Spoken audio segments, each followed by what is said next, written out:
Good morning to all my friends and family, and welcome to Jim's 5am Club. And as you can see, it's a magnificent springtime morning here in Sydney.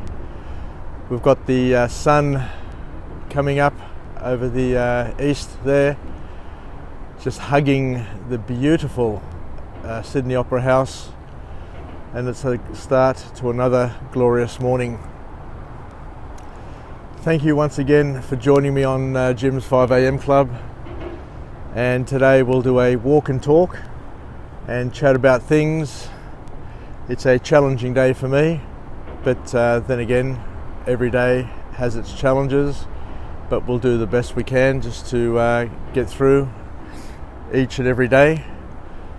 But we also need to understand and celebrate that today is a day that has come and will go and will never come back again.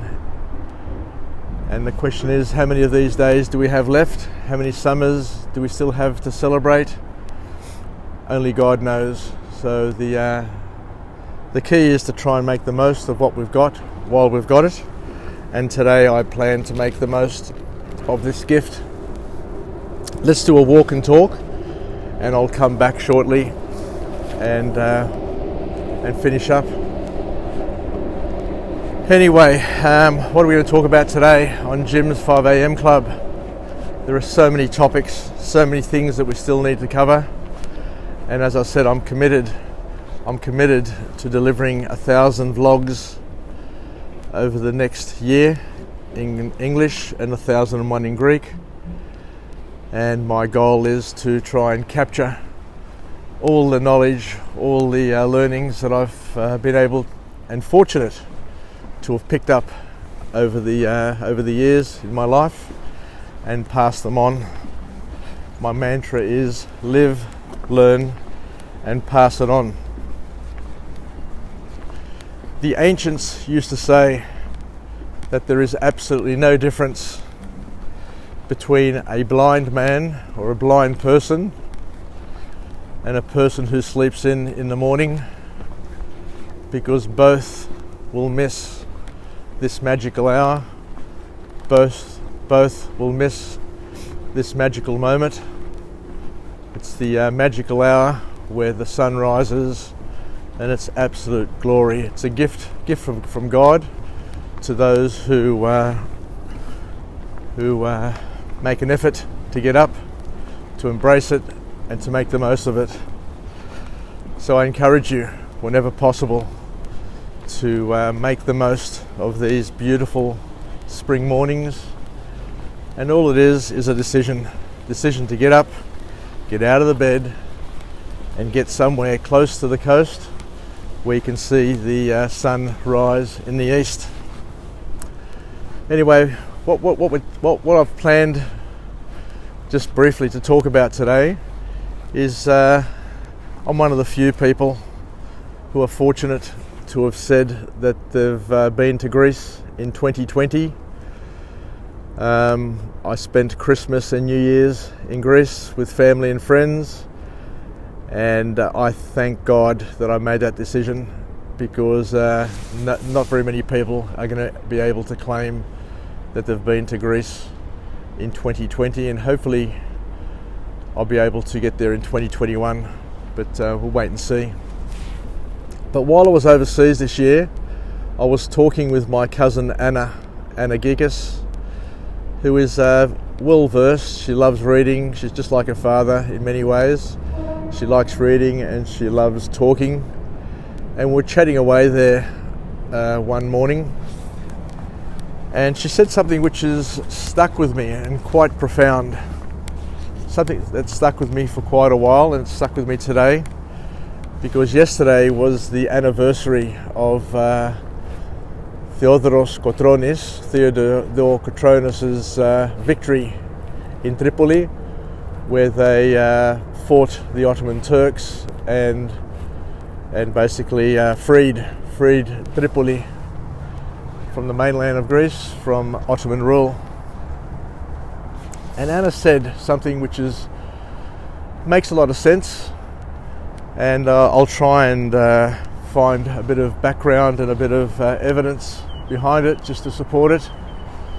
But she said that what inspired Kolokotronis to lead an army against the oppressors, the Ottoman Turks, who held Greece to hostage for over 400 years. She said what inspired Kolokotronis to do what he did was he said that he wanted to save the mighty Greek language, because the Greek language, according to Kolokotronis, and we all know, is the language of God, and it's the language which the New Testament was translated into, was captured, was encapsulated. It was the language that the Old Testament was first translated into. A lot of people are not aware that around about 250 BC, Ptolemy, who was a descendant of Alexander the Great's generals, who was overseeing and the leader in Egypt, decreed that the Old Testament, which was in Hebrew, was to be translated into Greek, and his name was Ptolemy II Philadelphus. Remember that name, Ptolemy the second Philadelphus, and he decreed and arranged for 70 Jewish scholars. I think it was 3 from each of the tribes of Israel, to come together and to translate the Old Testament, the Torah, into Greek, because Egypt under Ptolemy was a Greek state. They spoke Greek, they read Greek, they celebrated Greek thought, and it made sense for the language to be translated into Greek. And there were many Hellenized Jews from that period, because the Greek influence was so dramatic, was so overwhelming, and so celebrated. So 70 scholars got together and translated the Old Testament into Greek. And it was a point in time. It was a point in time where Greek was the common language of the world. It's the language of the scholars. It's the language of love. It was the language of the arts, and it made sense that the language of God was first translated into Greek in the Septuagint. And a lot of people are not aware, though. A lot of people are not aware that it didn't stop there. So there was the Hellenization of the Jewish world. So many of the Jews of that time, from 250 BC through to the time of Jesus, would have been learning their religion, their culture in Greek, because it was the language of the scholarly. But once again, as I said before, a lot of people are not aware that the New Testament was written in Greek. It's been written in Greek and kept in Greek, and the reason for that was that the Greek language is a very, very powerful language and exists today. It's one of the few old languages which still exists, and it exists because it's a powerful language. It's a language which is modular. You can put words together, you can grow words, you can articulate, you can capture.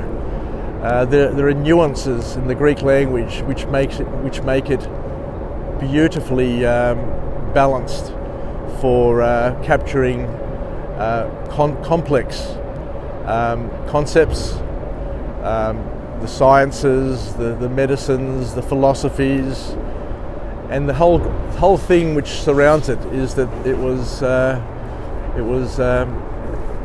surrounded and comforted by Greek thought.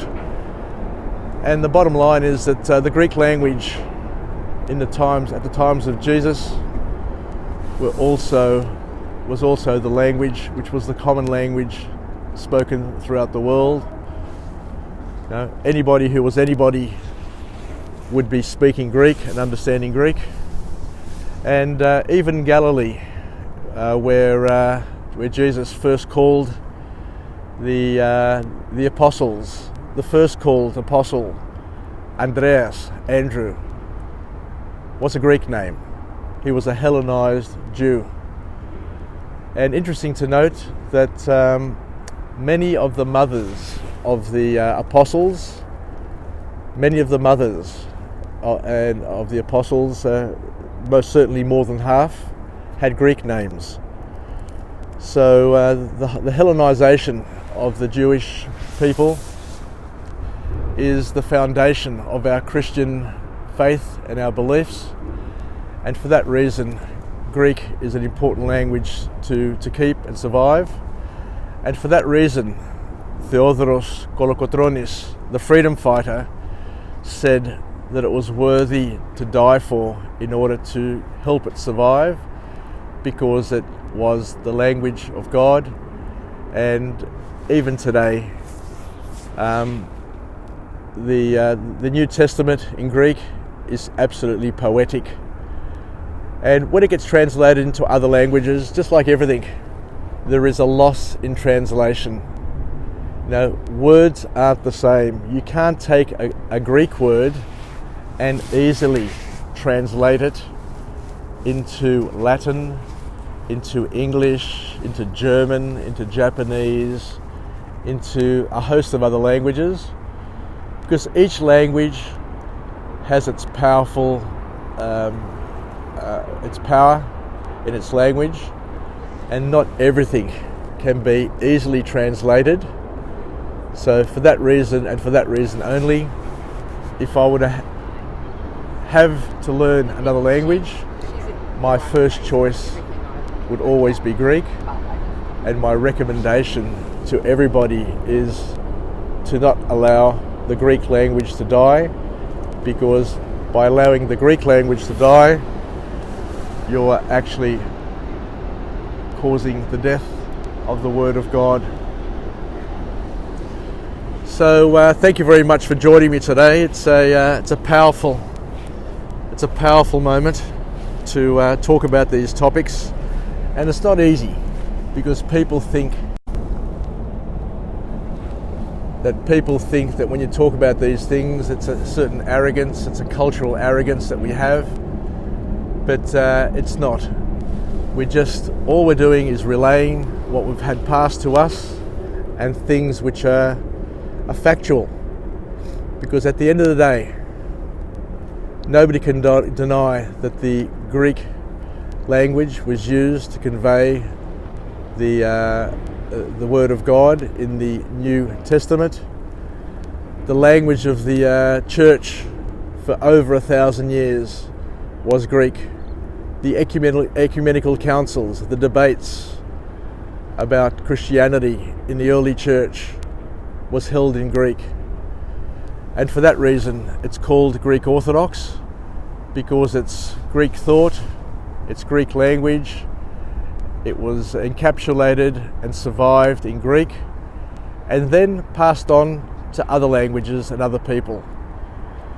So let's never forget that, and let's respect that, because it is something worthy of knowing and understanding and passing on to our children. Thank you very much once again for joining me on Jim's 5 a.m. Club on this glorious morning. As I said, it's a challenging morning, but it's a glorious morning, and I wish you all the best, to all our friends and family. Stay connected, stay relevant, and most importantly, let's keep this Greek language alive, allow it to survive, to carry on Kolokotronis' vision, and as my cousin Anna said, the motivator for Kolokotronis to lead the revolution in Greece.